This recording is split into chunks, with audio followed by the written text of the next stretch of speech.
Hello বন্ধুরা, আমি প্রতীক তোমাদের মাঝখানে আরেকটা নতুন ভিডিও নিয়ে চলে আসলাম। আজকে সকাল সকাল ঘুম থেকে উঠতে প্রায় 11:30 বেজে গেছে।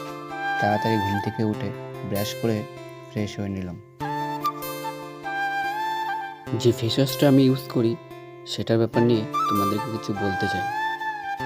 এটি কিন্তু খুবই কার্যকর, যেমন এটি ব্যবহার করার পর মুখ একদম ফ্রেশ লাগে এবং ত্বকের অতিরিক্ত তেলতেলে খুবই সুন্দরভাবে নিয়ন্ত্রণ করে। সো কেউ যদি প্রোডাক্ট পারচেস করতে চাও, কমেন্ট পিন করে দিলাম, পারচেস করতে পারো। আর বলতে বলতেই আমার সোনা পাপা রেডি আমাকে দেখার জন্য। ও চলে এসছে বাড়ি থেকে। নিশ্চয় ওর বাবা মার থেকে শুনেছে যে মামা এসছে, তাই ছুটে ছুটে আসছে আমার কাছে। এসেই আমাকে বলে যে মামা আমি ম্যাগি খাবো। তো ওকে একটা ম্যাগি এনে দিয়েছি, বলে তুমি ফ্রেশ হও, আমি ম্যাগিটা করিয়ে নিচ্ছি। আমি বলছি তুই পারবি না, বলছে না আমি বানাবো ম্যাগিটা। যাই হোক, যেমন তেমন করে নিল ম্যাগিটা। আর ম্যাগি করতে করতে আমার সোনা পাপা পুরো গরমে ঘামিয়ে গেছে, এত পরিমাণে গরম পড়েছে। এইদিকে দেখছি ঠাকুমা বাজার থেকে সব কিছু কেনাকাটি করে রেডি রান্না করার জন্য। তো ভাগনা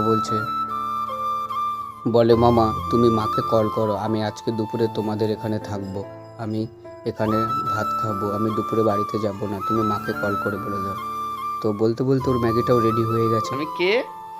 এটা হচ্ছে আমার বোন, আমার মেজ কাকার মেয়ে। সে পৃথিবীর আলো দেখার পর থেকে প্রসাদী হয়ে গেছে। দাদা কোথায়? খুব মিষ্টি একটা বনু, খুব ভালো।